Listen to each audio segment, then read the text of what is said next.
Welcome back to another episode of the Jones Empire Podcast, where faith builds discipline, discipline builds structure, and structure builds real legacy. Today's episode is going to feel a little different. We're not really here to talk about the newest strategy or a trend or some secret tactic that's supposed to make everything easy. Instead, I want to slow down with you. I want to talk about the questions that eventually catch up to every real entrepreneur. Because entrepreneurship isn't just about building a business. It's about building you. It's about mindset, clarity, purpose, and learning how to keep moving when the path gets confusing and the people around you don't fully understand what you're trying to do. So let me ask you something right out the gate. Have you ever stopped and asked yourself why you started this journey in the first place? Think about that for a moment. Because if you don't know why you started, you'll find 100 reasons to quit the moment things get hard. And they will get hard. Not because you're doing something wrong, but because building anything meaningful requires pressure. It requires patience. And sometimes it requires walking through uncertainty with no guarantee other than the conviction you're carrying. And today, I want to walk through a few questions with you. Not to overwhelm you, not to make you feel like you're behind, but to help you get clear, to help you get anchored. Because clarity isn't just a nice thing to have as an entrepreneur. Sometimes it's the difference between building long enough to win or stopping early and never knowing what could have happened. All right, let's get into the first question. Who taught you about money? Have you ever asked yourself this? It's a simple question, but it's deeper than it sounds. Because for a lot of us, nobody sat us down and really taught us money. We didn't learn financial literacy in school in a way that actually prepared us for real life. Most of what we learned came from watching, from listening, from surviving, from figuring it out in real time. And even in families that try their best, a lot of parents were learning money while raising us.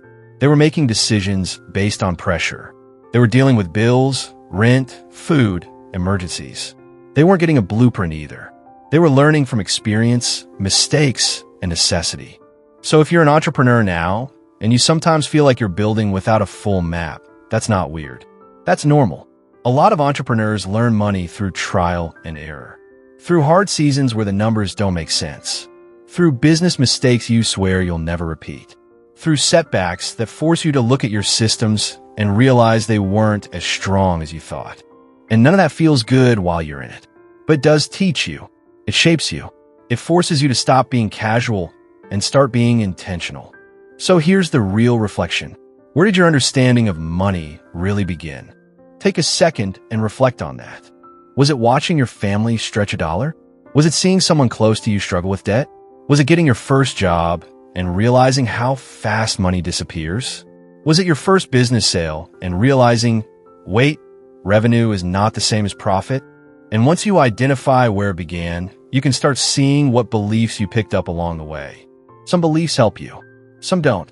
Some beliefs weren't even yours. They were inherited. And if you're going to build real legacy, you need to know what you're carrying and whether it's serving your future. Now let's talk about something every entrepreneur understands, but not everybody talks about honestly. How do you handle month-to-month entrepreneurship? Because this life is different. Employees often live on something predictable. A paycheck hits on a schedule. You can plan around it. You know what's coming, even if it's tight. But entrepreneurship? Entrepreneurship is a different rhythm. Some months feel amazing. You're on fire. Leads are coming in. Sales are moving. People are responding. It feels like everything is finally clicking. And then other months get quiet. And that quiet can mess with you if you're not careful. The numbers slow down. The momentum feels like it disappeared. You're doing the work, but you're not seeing the results fast enough. And you start wondering, is it me? Is the business broken? Did I miss something? Think about that for a moment. Here's what I've learned. Slow seasons don't always mean you're failing. Sometimes they mean you're being tested. Not tested in some dramatic way, but tested in the simple question of discipline. Because when it's exciting, everybody can show up. When it's moving fast, it's easy to stay motivated. But when it slows down, motivation won't save you. Structure will. Discipline will. Faith will. So let me ask you this. When things slow down, do you panic or do you stay disciplined? Take a second and reflect on that. And listen, I'm not asking that like I've never panicked. I have. We all have moments where the uncertainty hits and you start doing mental math at 2 a.m. wondering how everything's going to work out. But over time, you either learn to let slow seasons refine you, or you let them derail you. The entrepreneurs who build for the long term aren't the ones who never face quiet months. They're the ones who keep showing up when it's quiet. They keep the habits. They keep the client experience strong. They keep sharpening their skills. They keep their finances tighter. They keep their mind focused. They don't let a slower month become a reason to abandon the mission. All right, here's another question, and this one might be the biggest one in the whole episode. What are you actually building? Not what are you posting? Not what are you selling? Not what does your business card say? I mean, what's the real end goal underneath the hustle? Because a lot of people start businesses without defining what success even means to them. They just know they want more. More money, more freedom, more control. And those aren't bad desires. But without clarity, more becomes a moving target. And you can end up building a life that looks successful on the outside, but feels empty on the inside. For some people, the goal is freedom. They want to wake up and own their time. For others, it's family stability. They want a home that feels safe, bills that aren't stressful, a future that isn't fragile. For some entrepreneurs, it's impact. It's solving a real problem. It's serving people. It's changing a community. It's doing work that matters. And for a lot of us listening, if we're being honest, it's legacy. It's not just what we build while we're alive. It's what remains because we were here. It's what our kids and our community can stand on because we laid a foundation. So here's the question. If everything worked out 10 years from now, what would your life actually look like? Think about that for a moment. Where would you live? How would you spend your mornings? Who would you spend time with? What kind of health would you have? What kind of relationships would you have? What would your business look like day to day? Would you be in the weeds every hour, or would you have a structure that supports you and your family? And here's the key part. Whatever you picture, that vision is supposed to guide your daily decisions. Because clarity about the destination is what determines the direction you take today. If your real goal is time with your family, but your business model demands you be available 24/7, that's not alignment. If your goal is peace, but your financial structure is chaotic, that's not alignment. If your goal is legacy, but you're building on shortcuts, that's not alignment either. So don't rush past that question. Sit with it. What are you actually building? Now, once you've got some clarity, the next question becomes practical. How do entrepreneurs actually improve? A lot of people think growth comes from one big moment.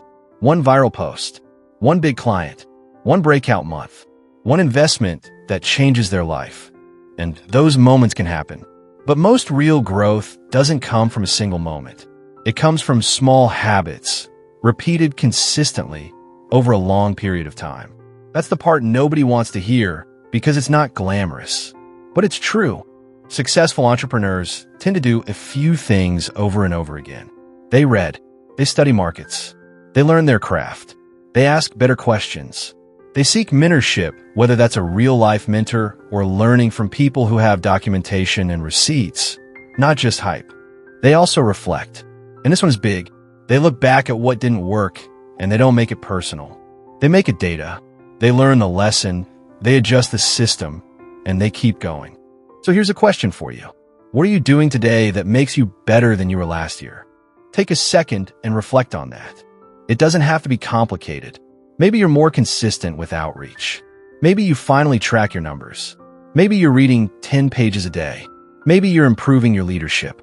Maybe you're learning how to communicate better, sell better, manage better. But you should be able to point to something. Because if time is passing and you're not intentionally improving, you're not really building. You're just staying busy. Now I want to shift into a more reflective visual, because I think this is where entrepreneurship starts to get real personal. Let's talk about morning mindset. Imagine waking up tomorrow morning. You open your eyes, you sit up, and you look out the window. When you look out, what do you see? Do you see opportunity? Do you see pressure? Do you see responsibility? Do you see a problem that needs solving? Do you see a life you asked for, or a life you feel trapped inside of? Think about that for a moment. Because the mindset you start the day with has a way of shaping every decision that follows. If you wake up discouraged, you'll interpret everything through that lens. A slow email inbox becomes proof it's not working. A small setback becomes confirmation you're behind. A little criticism becomes a reason to doubt yourself. But if you wake up grounded, even if things aren't perfect, you move differently. You make decisions from intention instead of emotion. You handle challenges with patience. You focus on what you can control. You do the next right thing, even if you can't see the whole staircase yet. And I'm not saying you have to pretend. I'm not saying you have to be fake positive. I'm saying you get to choose perspective. You get to choose what you feed first thing in the morning. You get to choose what voice you let set the tone for your day. That leads perfectly into the next question. Who are you listening to? Have you ever asked yourself this? Because the voices around you are shaping you, whether you realize it or not. The content you consume, the conversations you entertain, the people you take advice from, the accounts you scroll, the podcasts you play in the car, the group chats you keep open late at night. All of it is forming your expectations. And expectations matter. If you constantly listen to hype-driven voices, you start believing everything should happen fast. You start expecting overnight success. You start thinking if it's not immediate, it's not working.